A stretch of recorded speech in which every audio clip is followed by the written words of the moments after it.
616 WAPT News. Being here with us on Tuesday, August the 11th. It's a good day to be an American, a good day to be a Mississippian, and I appreciate everyone tuning in today. We know that we had another very good day of numbers, at least relative to where we have been for the last 4 or 5 weeks. We can celebrate that fact, but we must also realize that the trends will only continue if we do the right things. We cannot rest easy, and we cannot start to ignore the risks that are out there. But we can be hopeful and confident in our path forward. Your efforts are working. Let me say that again. Your efforts are working. You are making a difference. Too often, it is hard to see the progress that is being made with this global pandemic. Too often, we focus only on that which scares us.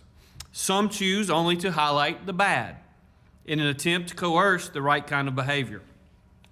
I believe we need to highlight the impact that your decisions are having. We can be honest because I trust you. When things are bad, I'm going to sit here and I'm going to tell you things are bad. I've had to do that a lot over the last 6 months. When they're getting better, I'm going to sit here and tell you that they're getting better. And that's what I'm doing today. 2 weeks ago, we saw 1,342 new cases. Today, we had less than half of that. That's good. It shows that we're beginning to turn the corner. But we're only beginning to turn the corner because of the decisions that you have made. It is becoming more and more clear that masks work. Masks work far better than shutdowns. We can do this. We can make a difference, but we must continue to be diligent. We must continue to do everything right. We must continue to make good decisions. When we go into public, we need to wear a mask. We need to make sure we socially distance.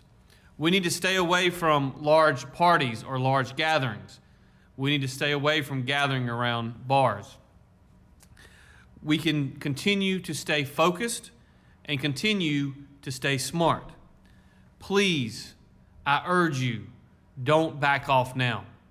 If we can continue to reduce the transmission in our communities, we can continue to see positive results in our classrooms. Hopefully, we can continue to see positive results on our athletic fields. Hopefully, we can continue to see life that we can operate under in a way that is more similar to what we're accustomed rather than what we've gone through for the last 6 months. But for us to do that, we need your help. We need you to continue to work hard. We need you to realize that we do still have a statewide mask mandate in Mississippi, and there's a reason for that.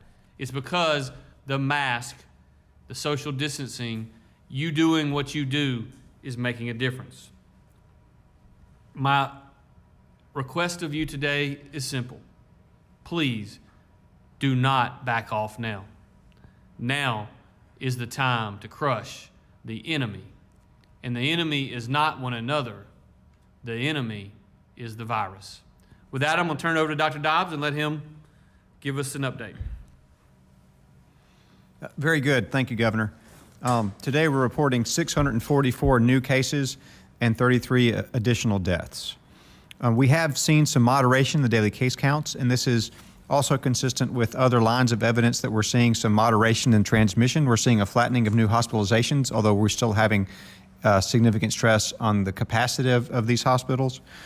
We have also seen a decline in test numbers that reflects decreased demand.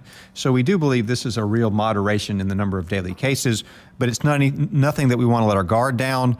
As we have before, we let our guard down in May and we suffered severely for it.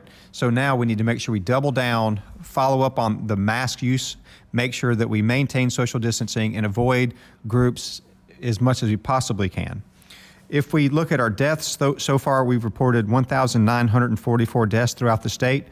I would like to talk about death reporting just a little bit. The vast majority of these have confirmed viral testing. So a death with confirmed viral testing. 1,879 of these deaths have confirmed viral testing. Another 65 were called coronavirus deaths, but they didn't have testing. Whenever we get those, we do vet them to make sure that they have syndromes such as pneumonia or respiratory distress syndrome consistent with coronavirus before we'll accept that as a possible cause of death. Please know that the person who puts the cause of death on the death certificates are the physicians and the coroners. We have no role in assigning cause of death on the death certificates. And sometimes if we do get a death certificate that has coronavirus on there and we review the case and it seems not relevant to their death, if it's a car accident or some other sort of medical syndrome that is not related to coronavirus death, such as pneumonia or respiratory failure or those sorts of things, or sepsis, then we will actually discount the death. But please, let me repeat, we do not assign cause of death. That is something that's done by the physicians and the coroners, and almost all the reports that we get directly come from hospitals and nursing homes where, sadly, patients are most frequently dying. If we look at the school situation, we currently have 27 schools with reported coronavirus cases, with a total of 42 cases. 17 of those are staff members and 25 are students.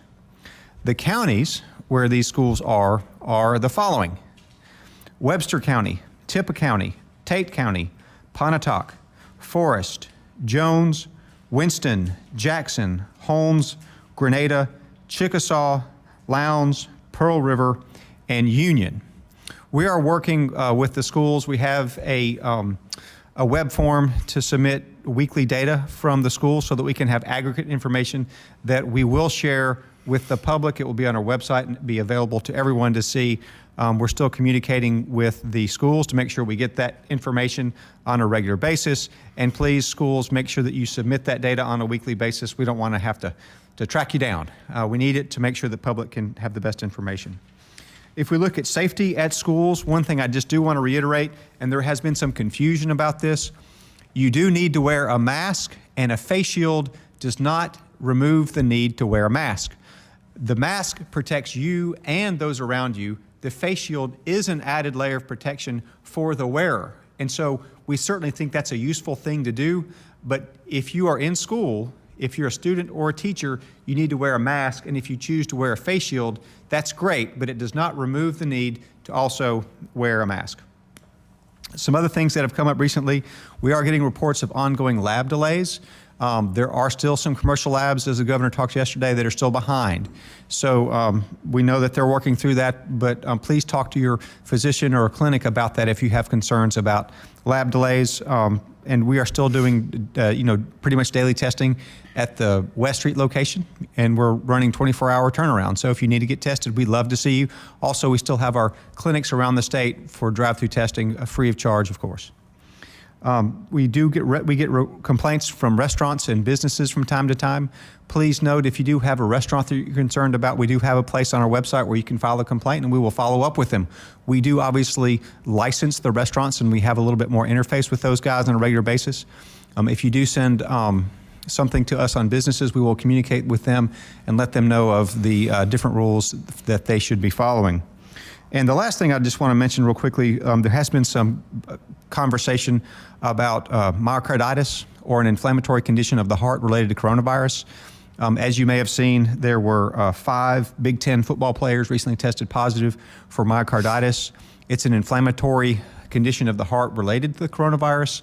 We're learning more as we go forward, and just know we'll be following that very closely and try to make sure that you all have as much information as you need. I have been in conversations with cardiologists throughout the state, and we'll be working with those medical specialists to make sure that we're on top of this as a state. Thank you, Governor.